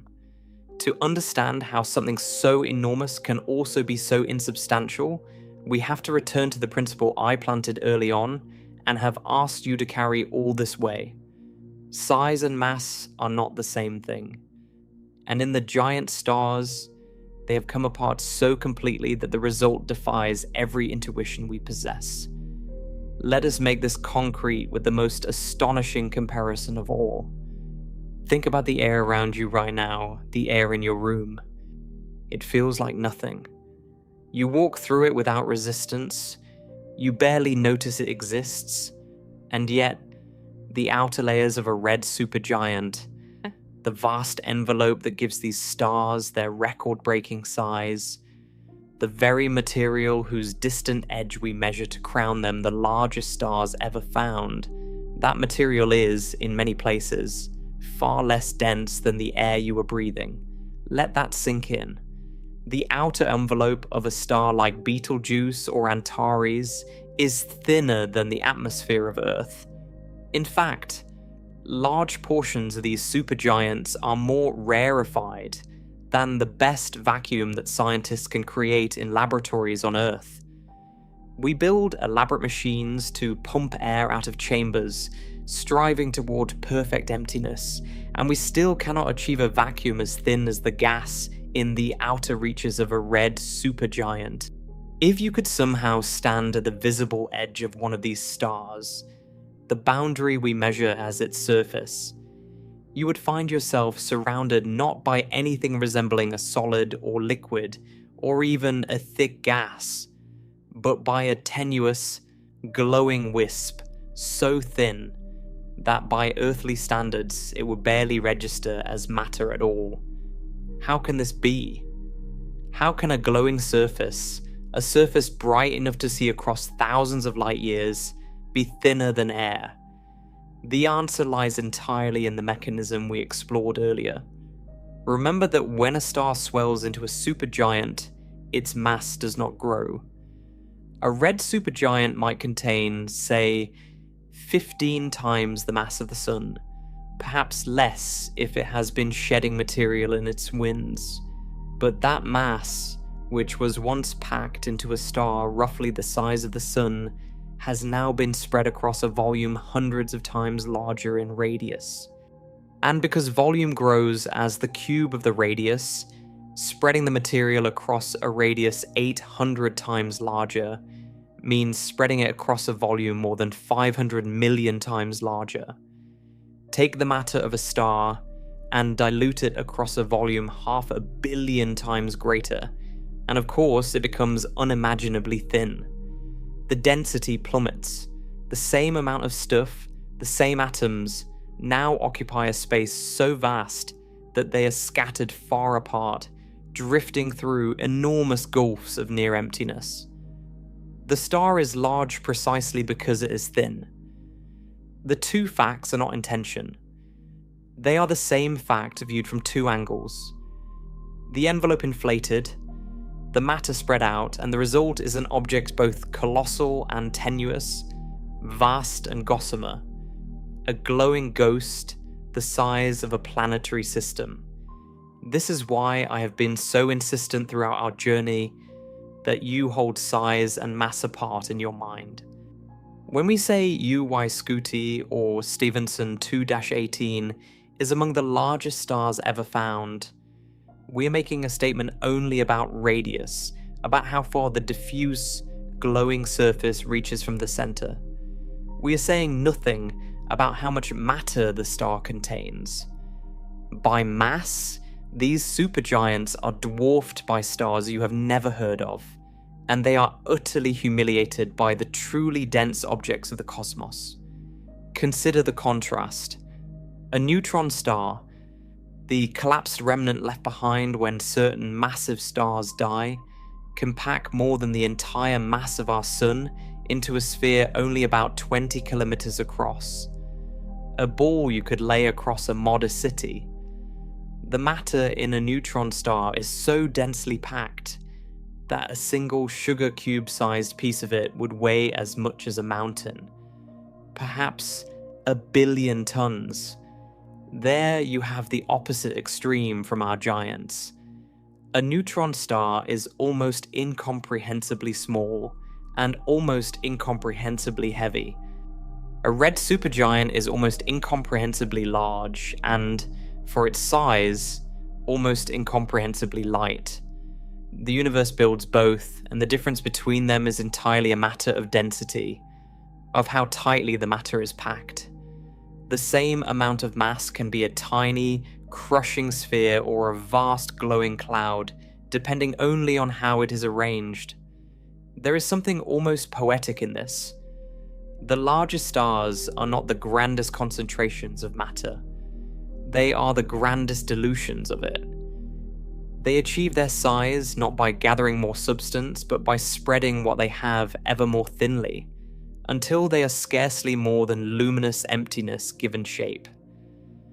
A red supergiant is less a solid thing than a region of space where a modest amount of matter has been stretched to its absolute limit, glowing as it goes. And this extreme thinness is intimately connected to that fuzzy, ill-defined surface we kept mentioning as we climbed the ladder.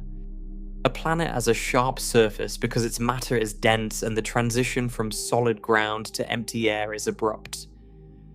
But a red supergiant has no such crisp boundary. Its outer gas simply grows thinner and thinner with distance from the center, fading gradually into the surrounding wind and the void beyond. There is no line you could point to and say, here the star ends and space begins. The star trails off into nothingness by degrees. This is part of why measuring these stars is so genuinely difficult, and why every size we quoted came wrapped in uncertainty.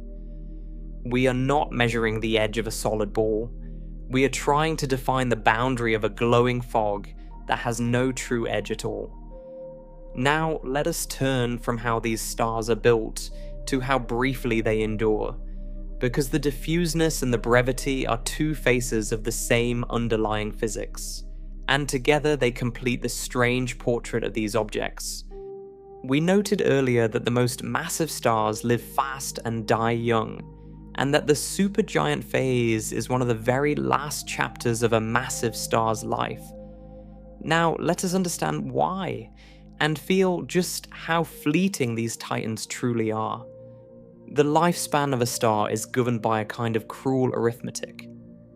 A star's brightness, the rate at which it pours out energy, rises extremely steeply with its mass.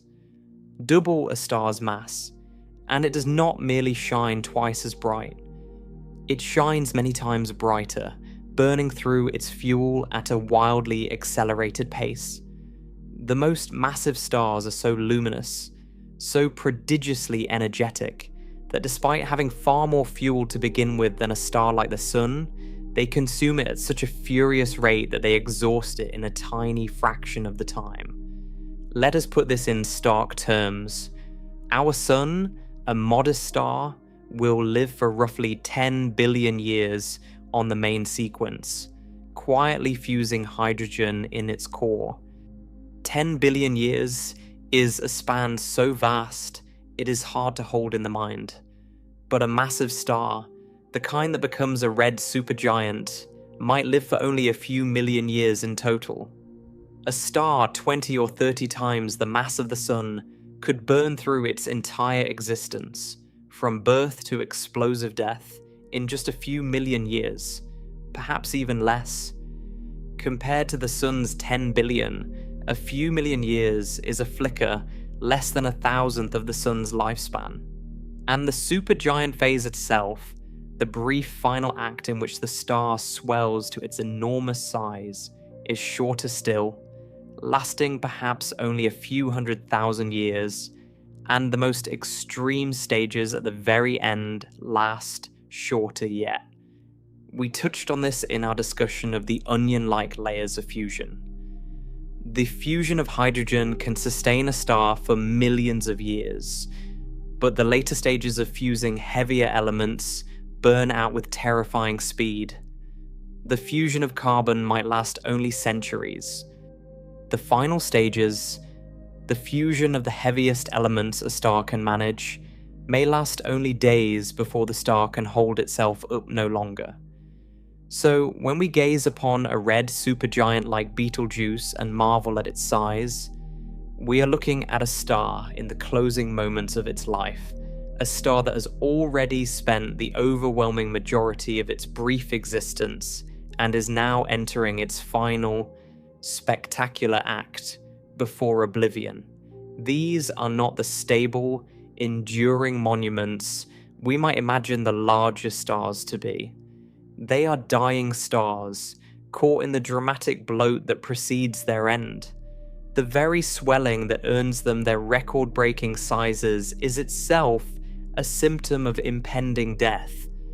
The outward sign that the core has begun its final collapse and the envelope has been driven outward in the star's death throes.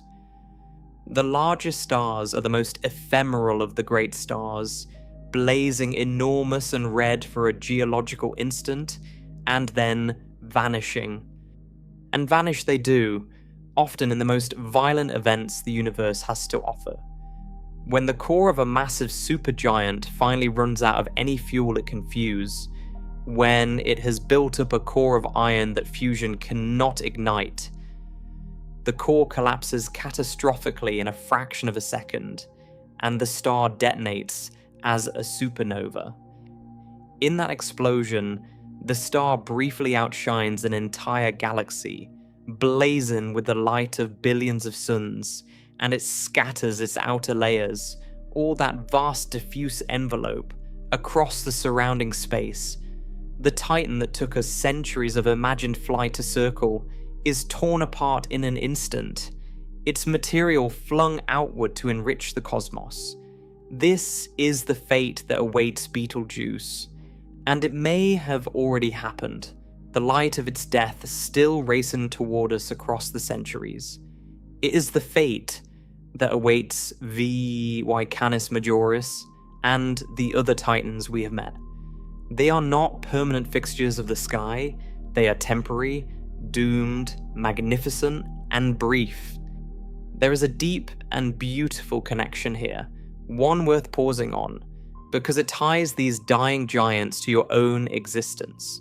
When a supergiant explodes as a supernova, it does not merely scatter hydrogen and helium. In the searing heat of the explosion, and in the layered fusion that preceded it, the star forged heavier elements. The carbon, the oxygen, the nitrogen, the iron, and many others, and the supernova flings these elements out into space. There they mingle with great clouds of gas, and from those enriched clouds, new stars and new planets eventually form. The carbon in your cells, the oxygen you breathe, the iron in your blood, the calcium in your bones, all of these elements were forged inside massive stars and scattered by their deaths. The very giants we have been studying tonight, these vast, diffuse, fleeting titans, are the factories and the distributors of the elements that make planets and life possible. When one of these stars dies, it sows the seeds of future worlds. We are, quite literally, made of the ash of dead supergiants. The titans that swallow planetary orbits and live for only a cosmic eye blink are also, across the long ages of the universe, the reason that worlds like Earth and beings like us can exist at all. There is a strange tenderness in that thought. These stars give everything. They blaze enormous and brief, and in dying they give their substance to the cosmos. And some fraction of that substance, billions of years later, wakes up and looks back at the stars and wonders.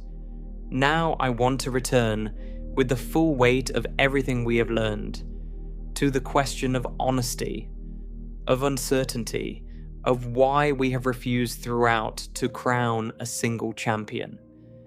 Because this is not a minor caveat tacked onto the end. It is central to understanding what the biggest stars ever found actually means. When you encounter a confident claim that some particular star is definitively the largest in the known universe, you should treat that claim with gentle skepticism, not because the science is unreliable, but because the honest science itself does not support such certainty. Let us understand clearly why. To measure the size of a distant star, astronomers cannot simply look through a telescope and see a disk to measure.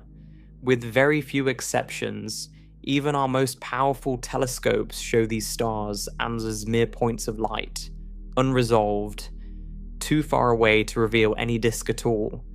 So the size must be inferred indirectly, and the inference rests on a chain of measurements, each link of which carries its own uncertainty.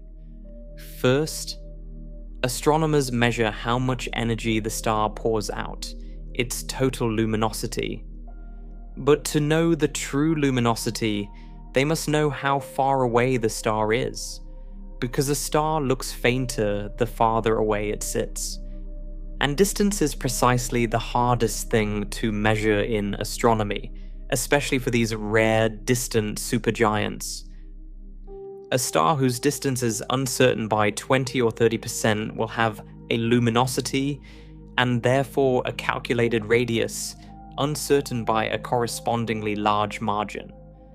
Second, astronomers measure the star's temperature from the colors in its light. Since the radius depends on both how much energy the star emits and how hot its surface is, but the temperature of a fuzzy-edged, pulsating supergiant wrapped in its own shed dust is itself difficult to pin down precisely. And third, all of these measurements must be fed through models of how stars behave, models that themselves rest on assumptions and approximations. When you combine all these sources of uncertainty, the result is that the size of any given supergiant is not a single number, but a range, often a wide one. A star might be quoted as 1,500 times the sun's radius, but the honest statement is that it lies somewhere between perhaps 1,200 and 1,800 times, depending on which distance and which model you adopt. And here is the crucial consequence. The leading contenders for the title of largest star, the titans we met as we climbed, all have sizes whose uncertainty ranges overlap. One star's lower estimate might be smaller than another star's upper estimate, and vice versa. They are tangled together within their error bars. Which one is truly the largest is in many cases genuinely unknowable with present data. It is not that we have measured them precisely and found a clear winner by a hair. It is that our measurements are fuzzy enough that several stars could each plausibly be the largest, and we cannot definitively rank them. This is exactly why the supposed champion changes over the years.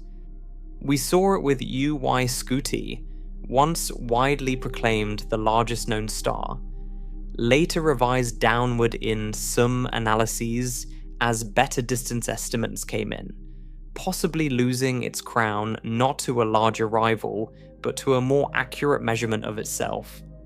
We saw it with Stephenson 2-18, whose extreme size estimate is among the most uncertain precisely because it is so extreme, and which may yet be revised when better data arrives. The history of the largest known star is a history of shifting crowns, of contenders rising and falling, not as the stars themselves change, but as our knowledge of them sharpens and corrects. This is not a defect in the Enterprise. It is the signature of real science, working at the frontier of what can be measured. Each revision brings us closer to the truth, and each revision reminds us that the truth was never as settled as a confident headline might suggest. And there is a final layer of uncertainty, the deepest one, which we have circled several times and must now state plainly. Even if our distances were perfect and our models flawless, these stars do not have exact sizes to measure. We said it as we climbed, and we say it again now with full understanding. A red supergiant has no sharp surface. Its outer gas thins gradually into the surrounding wind, fading into the void by imperceptible degrees, with no boundary you could point to. The star is also pulsating, swelling and shrinking rhythmically over months and years, so that its size is literally changing as we observe it. To assign a single radius to such an object is, in a sense, to impose a precision that the star itself does not possess. We must choose some definition of where the surface lies, some particular layer to call the edge, and different choices give different sizes. The fuzziness is not merely in our instruments, it is in the nature of the stars themselves. They are diffuse, heaving, evaporating clouds, and clouds do not have crisp edges. So when we ask which star is the largest, we're asking a question that nature itself answers only fuzzily, with overlapping ranges and shifting boundaries and no clean, final number. I find this not frustrating but wonderful, and I hope by now you do too. We didn't set out tonight to memorize a single fact, the name of the one biggest star, as though it were an answer in the back of a book. We set out to understand the true scale of the largest stars, to feel their size against the only ruler vast enough to hold them, and to understand the physics that builds them, and the fate that ends them. And what we have found is something far richer than a single champion. We have found a whole class of objects pushing against the very ceiling of what a star can be. A cluster of titans all perched near that natural limit, where a star's feeble surface gravity can no longer hold its swollen envelope together. We have found that the question of which is largest is not closed, but open, alive, still being worked out at the frontier of human knowledge, with better telescopes and better distance measurements steadily refining our picture. We are not hearing the final word. We are watching the science unfold, standing at the edge of what can currently be known, peering out at objects so distant and so strange that simply measuring their size is one of the genuine challenges of modern astronomy. So let us gather the whole journey into a single view, now that we have climbed from foundation to summit. We began by building a ruler, learning that our Sun, which dwarfs the Earth 1,000,000 times over in volume, is itself only a modest star, and laying out the orbits of the planets, Mars at 1.5 astronomical units, Jupiter at 5.2, Saturn at 9.5, as the measuring sticks against which we would gauge the giants. We learn to feel these distances in light travel time, the 8 minutes from Sun to Earth, the hour and more out to Saturn. Then we uncovered the mechanism, the great transformation in which a star, having exhausted the hydrogen in its core, ignites fusion in a shell around that core, floods its envelope with energy, and swells outward into a red giant, a supergiant, a hypergiant, its surface cooling to red as it expands, its mass staying behind even as its size explodes. We saw that more massive stars swell to far greater sizes, and that there is a natural ceiling to this growth, a point where the star can hold on no longer and begins to shed itself into space. Then we climbed the ladder of real stars, and we measured monsters against the solar system. We passed Sirius, brilliant but compact, and the orange giants Aldebaran and Arcturus, swollen to a few dozen times the Sun. We crossed into the supergiants with Antares, whose surface would swallow the entire inner solar system and reach into the asteroid belt, and Betelgeuse, the famous dying titan of Orion, pulsating and shedding dust, perhaps already exploded, its death light still on its way to us. We ascended to the distant titans, WOHG 64 in a neighbouring galaxy, VY Canis Majoris hemorrhaging its substance into a vast nebula, UY Scuti reaching nearly to the orbit of Saturn, and Stephenson 2-18, by some estimates reaching Saturn itself, perched at the very ceiling of stellar size. We felt their scale in the hours light needs to cross them, and in the staggering truth that a passenger jet would need not months, but many centuries to circle just one of them, a single circuit outlasting the whole span of recorded history. And finally, in this last reckoning, we have understood the deepest truths about these objects, the truths that complete the portrait. We have seen that their colossal size is bought at the price of substance, that they are spread so thin across their enormous volumes that their outer layers are more rarefied than the air you breathe, thinner than the best vacuum we can make, glowing ghosts of near emptiness given the shape and reach of a planetary system. We have seen that this same physics that makes them so diffuse also makes them so brief, that the most massive stars burn through their lives in a few million years rather than billions, and that the supergiant phase is the dying flourish at the very end, a star caught in the spectacular blow that precedes its explosive death.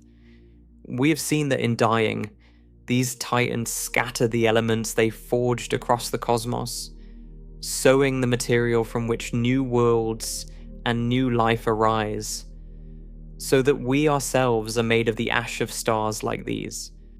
And we have seen, with clear eyes and honest hearts, that we cannot crown a single one of them as definitively the largest, because their sizes are estimates wrapped in real uncertainty, because their crowns shift with each refinement of our measurements, and because the stars themselves, fuzzy and pulsating and edgeless, do not possess the kind of exact size that a single champion would require. The next time you look up at a clear night sky and find the reddish glow of Betelgeuse on the shoulder of Orion, or the rival of Mars burning red in the heart of the Scorpion, I hope you will see them differently now. I hope you will see not just points of light, but vast, diffuse, dying titans, stars so large their surfaces would swallow the ground beneath your feet and reach out past the orbits of the planets. Stars so thin they are scarcely more than glowing emptiness. Stars so brief that they live and die in a flicker of cosmic time. Stars whose deaths will one day enrich the void with the very elements that made you. They are the largest things that still deserve to be called stars, perched at the outermost edge of what nature can build before its own creations come apart. And the fact that we, small beings on a small world, can measure them at all, can reach across thousands of light years to weigh and size these distant monsters, however imperfectly, however uncertainly, is its own kind of wonder. We may never know with certainty which star is the biggest ever found. But in asking the question, and in learning to measure the answer against the ruler of our own solar system, we have come to understand the true scale of the cosmos and our own small, precious, remarkable place within it.